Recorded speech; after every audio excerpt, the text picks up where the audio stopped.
You trip, in public, over literally nothing, in front of a total stranger who will forget you exist in about 10 seconds. Your face goes hot, your stomach drops, and for a solid 3 seconds, you seriously consider faking your own death right there on the sidewalk. That's not just an overreaction. That's your face physically changing color, on command, without your permission, and you cannot switch it off. This isn't a modern glitch, and it's definitely not just anxiety. It's older than language. Some researchers think it's older than our own species. So here's the real question. Why would evolution wire something this humiliating, this visible, this completely out of your control, straight into the human body? To answer that, we don't start with humans. We start with our closest living relatives, chimpanzees.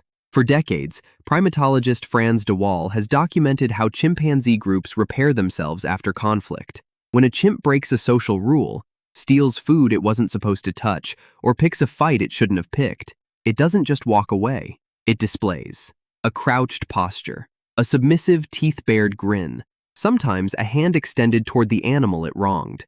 Think about that. Before spoken language, before fire, before anything we'd call culture, social animals were already broadcasting a message with nothing but their bodies. I know what I did. Please don't hurt me for it. That's appeasement. And it's ancient, likely older than the human lineage itself. Now fast forward. Somewhere in our evolutionary past, humans developed something chimpanzees mostly don't have, a running, persistent sense of how we look through someone else's eyes. You can actually watch this switch turn on in a human being. In the late 1970s, psychologists Michael Lewis and Jean Brooks Gunn ran a now famous experiment. They'd secretly dab a spot of red rouge on a toddler's nose, then set the child in front of a mirror. Below a certain age, babies just stare or reach toward the other kid in the glass.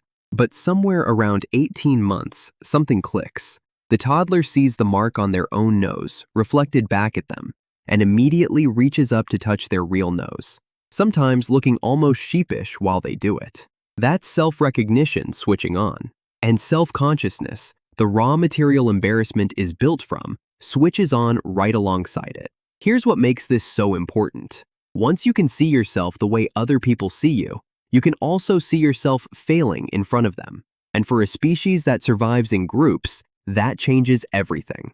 Now hold on to that, because a century later, one very curious naturalist got obsessed with a stranger question. Is embarrassment even universal? Charles Darwin didn't stop at finches.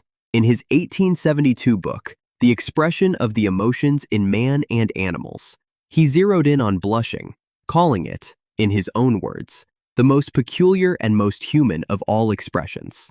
But Darwin wanted proof it wasn't just a European quirk, so he did something wonderfully old-fashioned. He wrote letters, dozens of them, mailed out to missionaries, colonial officials, and travelers stationed across the globe, all asking some version of the same odd question. Do the people around you blush? The answers came back from 6 continents. Yes, every single time.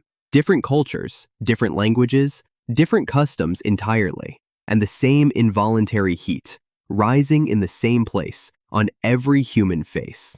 Darwin had his proof. This wasn't cultural. This was human. But here's the thing.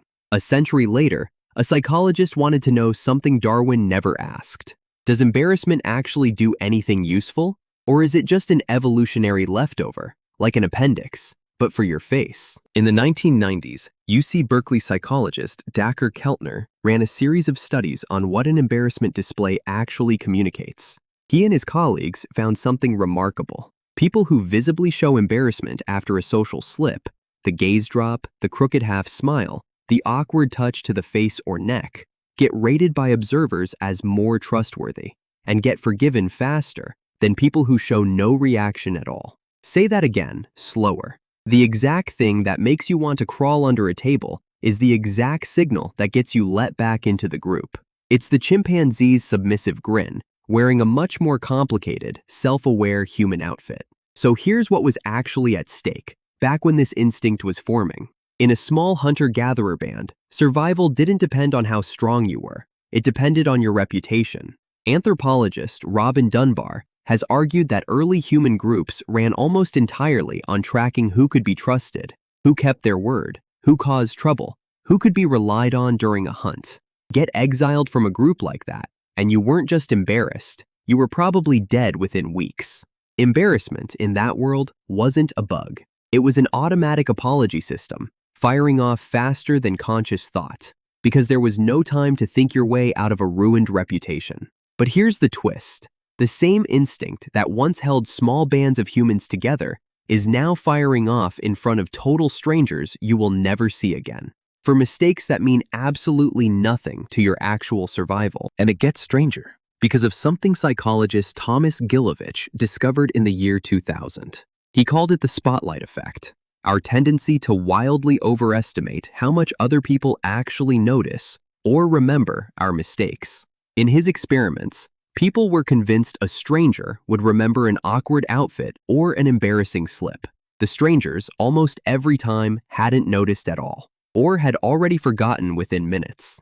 Here's what makes this so important. The alarm system is ancient, tuned for tiny, permanent tribes, where everyone really was watching and everyone really did remember. Now it's going off in supermarkets and sidewalks, full of people who will forget you exist in about 4 seconds. And then, in just the last couple of decades, we handed this ancient appeasement signal a video camera.